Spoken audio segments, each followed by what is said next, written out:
7h28, estamos de volta com o T-News. Já está conosco Antônio Laroca Neto. Bom dia, Laroca. Bom dia, Marelli. Bom dia a todos. Conosco também Dr. Setembrino. Bom dia. Bom dia, Marelli. Bom dia a todos. E agora vamos falar também, na verdade, a situação da política ela está feia não só em Brasília, como nós estávamos falando aqui sobre a questão da Dilma, que ontem o presidente Eduardo Cunha decidiu aceitar o pedido de impeachment da presidente. Nós vamos falar sobre isso também, mas vamos falar um pouquinho aqui sobre o nosso território, sobre Ponta Grossa, porque ontem o Ministério Público bloqueou os bens do prefeito Marcelo Rangel e também do secretário municipal de turismo, Eldo Bortolini, e ainda os empresários Irã Tax e também o empresário Arielson, que é da produção, que é de uma empresa de som, né? Essas pessoas tiveram seus bens bloqueados por conta de irregularidades na 24ª Mission Fest de 2013. O Ministério Público está questionando as relações do município envolvendo o serviço de obras sociais e a versus produções artísticas. Foram bloqueados 250 mil do prefeito Marcelo Rangel e de Irã Tax e mais 150 mil de Eldo Bortolini. De acordo com o documento, o referido inquérito foi instaurado com a finalidade de apurar notícias de supostas irregularidades na contratação de empresa para prestação de serviços na 24ª Mission Fest. Inicialmente, a denúncia foi feita pelo vereador Antônio Laroca. A ação argumenta ainda a prática de irregularidades no planejamento, licitação, contratação, execução e também na prestação de serviços durante a festa. E no documento, ainda, o Ministério Público informou que o Poder Executivo teria firmado o contrato com o Serviço de Obras Sociais na realização da Mission Fest. A instituição privada, a SOS, por sua vez, firmou um contrato de prestação de serviços com a empresa Versus Produções Artísticas Limitada e também assinado no mês de outubro, 17 de outubro de 2013. O objeto da negociação foi a realização da Mission Fest e restou acordado que 80% do lucro líquido caberia à empresa Versus e 20% ao SOS. E ontem aqui na Rádio T nós conversamos com o prefeito Marcelo Rangel sobre a situação envolvendo a Assembleia Legislativa do Paraná, onde 4 políticos aí foram envolvidos em um esquema e houve aí 11,3 milhões envolvidos nessa situação, e nós entramos em contato com o prefeito Marcelo Rangel ontem novamente também para ele falar sobre essa questão de bloqueios e também sobre a 24ª Mission Fest.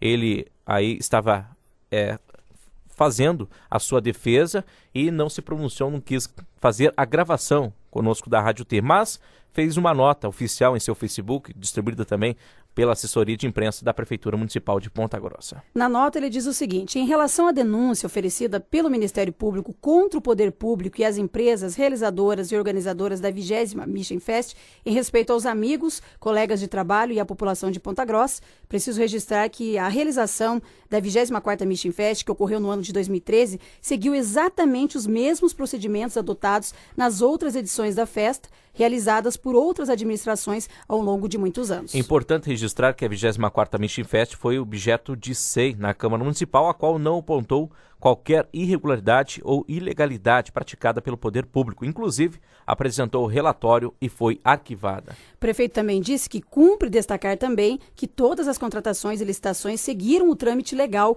respaldado pela Procuradoria e Controladoria e foram amplamente divulgados e entregues na SEI, a qual foi arquivada. Desconheço exatamente o teor do conteúdo denunciado pelo Ministério Público. Não fui citado ainda nesse processo quando terei a oportunidade de defesa. O assunto será tratado pelos meus advogados, pela Procuradoria-Geral do município e pela Controladoria-Geral com maior transparência. O município, oportunamente, após ser citado, vai apresentar também os documentos necessários. Por fim, registro que o Ministério Público está realizando seu papel de fiscalizador da lei e órgão que atua em defesa do povo. Continuo focado e determinado no exercício do meu trabalho e essa notícia não muda em nada a minha rotina. Vamos ao trabalho, foi o que disse o prefeito nessa nota que foi distribuída à imprensa, também no Facebook. Agora, o que é importante é primeiro separar as duas situações, né, doutor Setembrino, que são duas situações. A questão que envolve o prefeito quando era deputado em Curitiba, que é essa questão de funcionários que foram contratados pelo diretório do PPS, envolvendo mais 3 deputados, e um deles estaria registrado no gabinete do prefeito Marcelo Rangel quando era deputado, mas não cumpria sua função lá. E a outra é essa questão do bloqueio de bens por conta de ilegalidade na Mission Fest. Mas, assim, as duas ações, o Ministério Público deixa evidente a questão de improbidade administrativa. Nesse sentido, o que caracteriza a improbidade administrativa, doutor? Bem, a improbidade administrativa caracteriza, de acordo com a lei que regulamenta essa matéria, quando há enriquecimento ilícito ou prejuízo ao erário público, ou quem está na administração pública não cumpre os princípios da administração pública, como o princípio da legalidade, da moralidade, da transparência e outros. E a ilegalidade, de um modo geral, quando acontece na administração pública, por exemplo, comete um ato ilegal com relação a um determinado processo licitatório, deixa de fazer um determinado procedimento, uma publicação, alguma coisa nesse sentido, daquele procedimento, daquele que se diz a respeito do exemplo que eu estou dando de licitação. Uma simples ilegalidade, às vezes, ela não é improbidade. A improbidade, ela se caracteriza quando essa ilegalidade ela é qualificada pela imoralidade pública.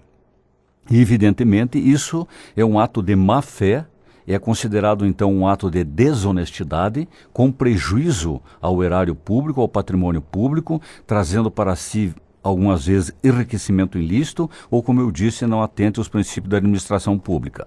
Neste caso específico, por exemplo, do prefeito municipal, há duas acusações. Como que o Ministério Público procede a isso? Primeiro, ele recebendo a denúncia de qualquer cidadão ou de um outro parlamentar, normalmente quando um vereador denuncia, no caso de um fato ocorrido na administração pública, como foi o caso aqui de Ponta Grossa, ele abre um inquérito civil público. Neste inquérito, ele vai ouvir todas as pessoas envolvidas, quem denunciou, vai apurar os fatos, vai para ver se aquilo tem convencimento, se há alguma coisa realmente séria a fim de promover uma ação contra os responsáveis.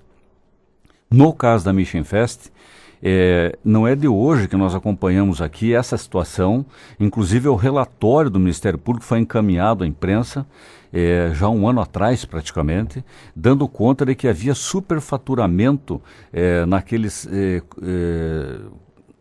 Na contratação de shows para a Mission Fest. Quer dizer, se contratava uma empresa ali, ia lá, contratava por exemplo, um valor X e vendia por X mais Y para outra, né? E com isso acabava a prefeitura pagando mais. Isso era um dos pontos, né? Então a prefeitura chegou à conclusão, melhor dizendo, o Ministério Público, através de uma análise técnica e das provas que ele apurou no inquérito, que existia ato de improbidade, que enriquecimento ilícito, prejuízo erário e não cumprimento dos princípios da administração pública. E denunciou o prefeito e outros, secretário e outros também. Então, agora, eles são citados, primeiro são notificados, para dizer a verdade, né? E ele tem um prazo, então, de 15 dias. Como são vários acusados, esse prazo dobra, vai para 30 dias, para eles fazerem uma defesa. Se essa defesa convencer o magistrado, ele pode mandar arquivar. Se essa defesa não convencer, se instaura o procedimento.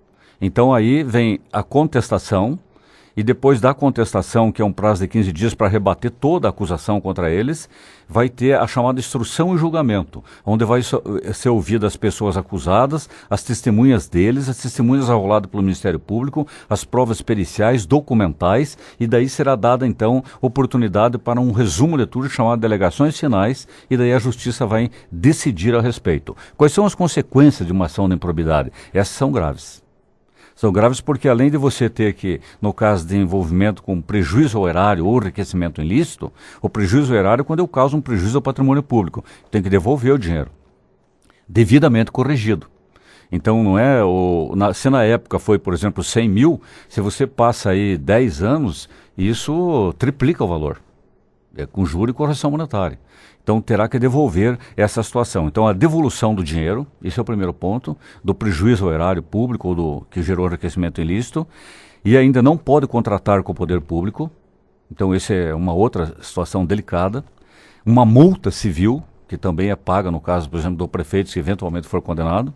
E ainda a perda dos direitos políticos, que nesta ação de Ponta Grossa é de 5 a 8 anos, no caso do prefeito, se ele for condenado. Enquanto que naquela ação de Curitiba é de 3 a 5 anos. E isso, a perda do mandato imediatamente se estiver exercendo o cargo. Para que os ouvintes estão escutando, doutor, só para a gente exemplificar e explicar, o bloqueio de bens acontece por quê? É uma garantia de que o cidadão não se desfaça dos bens que tem e não possa, então, ressarcir o erário público daquele prejuízo que ele causou em relação ao que acusa o Ministério Público. Por exemplo, olha, houve um superfaturamento no caso da festa. E isso, evidentemente, foi dinheiro do município que saiu para contratar bandas que, em tese, segundo o Ministério Público, não poderiam ser pagos o valor que foi pago. Então, se amanhã ou depois esse cidadão não tem dinheiro para garantir, o Ministério Público pede antecipadamente, olha, eu quero o bloqueio de bens. Então, o bloqueio de bens é uma medida cautelar que ela pode vir antes, durante ou depois no processo. Mas, normalmente, você pede antes. Então, esse bem fica paralisado. Não impede, por exemplo, que ele faça qualquer transação. Só que quem compra o bem, evidentemente, está sabendo do risco ao comprar esse bem. Então ninguém vai comprar, evidentemente. Por isso chama de ficar bloqueado como se fosse uma garantia até o final da ação. Esse processo pode durar quanto tempo? Bem, normalmente, pela prática, um processo desse dura no mínimo 5 anos. Entre os recursos, entre o procedimento que vai aqui e recursos que podem ir para o Tribunal de Justiça, para o Tribunal de Justiça do Paraná, no caso aqui dessas ações, Superior Tribunal de Justiça e, havendo matéria constitucional, até para o Supremo. Há processos que duram até 10 anos, né? Então demoram muito. E nós temos casos em que há até absolvição, como foi o caso da Câmara, daquele desvio de 2 milhões. Foram acusados vários ex-presidentes da Câmara, até o atual também, foi acusado na época, eram Maynard, Zolaco, o Delmar Pimentel, todos. E acabaram, depois o Ministério Público entendeu que não havia prova nenhuma contra eles e acabou pedindo que eles fossem absolvidos e o juiz então absolveu, assim como outros funcionários também da Câmara. E há casos que você fica perplexo, né? Nós tivemos o exemplo aqui do Joselito, ex-deputado estadual, que fez uma doação para a Santa Casa, né, quando prefeito, né, na época, se não me engano, de R$100 mil, e acabou, por uma questão de formalidade, sendo condenado e depois, inclusive, até perdendo os direitos políticos por essa e outras ações. Quer dizer, então, são situações delicadas, né? Agora, é evidente que se ficar comprovado que não houve má-fé, que aquele ato não teve participação dolosa, com a vontade de causar prejuízo erário, com a vontade de se enriquecer ilicitamente ele ou terceiros, e que não teve também a intenção de violar os princípios da administração pública, pode acabar sendo absolvido. E é importante que se diga, essa denúncia começou justamente na Rádio Q, com uma entrevista com o Luciano, que era o titular de uma banda e que fez a reclamação que não pôde participar do processo licitatório. E que, segundo ele poderia oferecer aquele serviço a menor preço. Obviamente foi feita a denúncia ao Ministério Público, eu fiz a denúncia ao Ministério Público e posteriormente eu pedi a instalação de uma CEI, de uma Comissão Especial de Investigação. Então, na nota oficial, o prefeito diz que foi objeto da CEI da Câmara Municipal, a qual não apontou qualquer irregularidade ou ilegalidade. Então, o prefeito que me perdoe, mas não condiz com a realidade. Tanto é que a CEI encaminhou o relatório ao Ministério Público, pedindo a improbidade e, inclusive, assinado por 2 vereadores da base. Porque são 5 membros da Comissão Especial de Investigação e para que o relatório pudesse ser encaminhado ao Ministério Público com aquele teor, precisava ser de 3 assinaturas no mínimo. E teve as 3 assinaturas, inclusive de vereadores ligados ao próprio bloco do prefeito, que, se deparando com uma situação como essa, viram que havia necessidade de encaminhamento ao Ministério Público e que o Ministério Público tomasse as providências e descobrisse a responsabilidade de cada um. Bem, você perguntou qual a diferença das duas, né, Marelli? Isso, então, e qual até pela experiência lá em Curitiba, do senhor, qual é a mais grave, lá né? em Curitiba, ele está sendo responsabilizado, o prefeito, juntamente com outros ex-deputados e com o atual deputado, presidente do PPS, Rubens Bueno, por ferir os princípios da administração pública. Isto é, ele não poderia jamais ter um funcionário, segundo o Ministério Público, no gabinete dele, lotado, contratado, à disposição de outro deputado e trabalhando para um partido político que é uma pessoa de direito público privado. Então é como se um funcionário público prestasse serviço a um particular. Em outras palavras, uma espécie de funcionário fantasma. Então essa é uma situação, comparada com a de Ponta Grossa, vamos dizer assim, menos grave, né? Porque é só os princípios da administração pública. Aqui, esta ação de Ponta Grossa é muito mais grave. Ele é responsabilizado por estar causando prejuízo ao erário público e também pelos princípios da administração pública. Tanto que aqui, no caso de uma condenação, o prefeito perderia o cargo e teria ainda uma ação de suspensão dos direitos políticos de 5 a 8 anos. E lá em Curitiba, não, evidentemente, ele é de 3 a 5 anos, mas o fato, assim, comparando, este daqui é muito mais grave.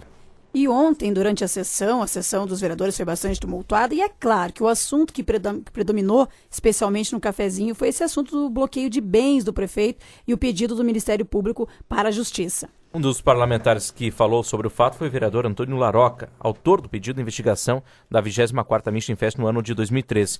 Para Laroca, o judiciário tem acertado dentro de todas as esferas diferentes dos governantes. Ainda existe um poder judiciário eficiente, ainda existe um Ministério Público confiável, porque se não fosse, o caos estava imperando na cidade de Ponta Grossa. A dilapidação do patrimônio público poderia ser muito pior. E a gente vê a associação, a triangulação, com a finalidade de tirar o dinheiro público que falta para vocês, e que falta para a saúde, e que falta para as crianças, e que está faltando em Ponta Grossa.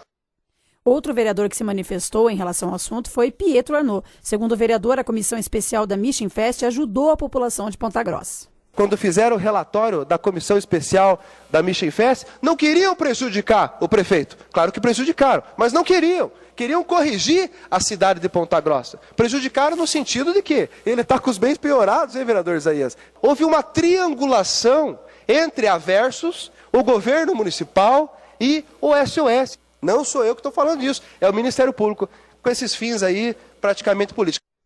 O líder do governo na Câmara Municipal, o vereador Romualdo Camargo, defendeu seu chefe na sessão. Romualdo afirmou que os prefeitos das gestões passadas também faziam a mesma coisa.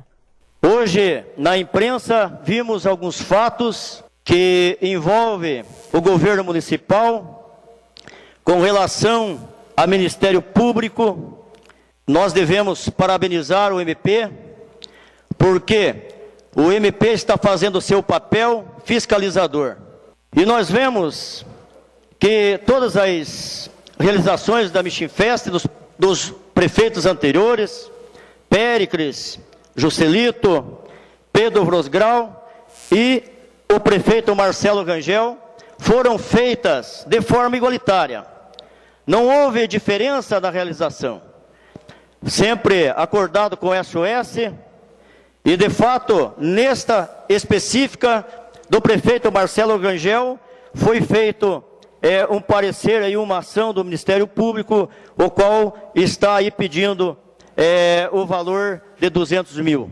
Bem, de tudo isso que nós vimos aí, a manifestação dos vereadores, as ações do Ministério Público, o bloqueio de bens, as duas ações que o prefeito, uma respondeu, a outra só por nota, uma deu uma entrevista na rádio, foi de Curitiba, você vê que a situação começa a ficar delicada para o prefeito Marcelo Rangel.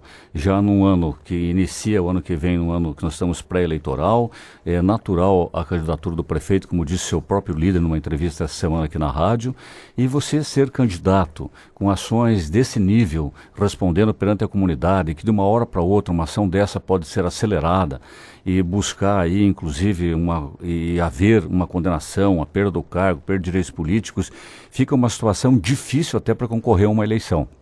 Então o prefeito passa um momento muito difícil, assim como passa também a presidente Dilma.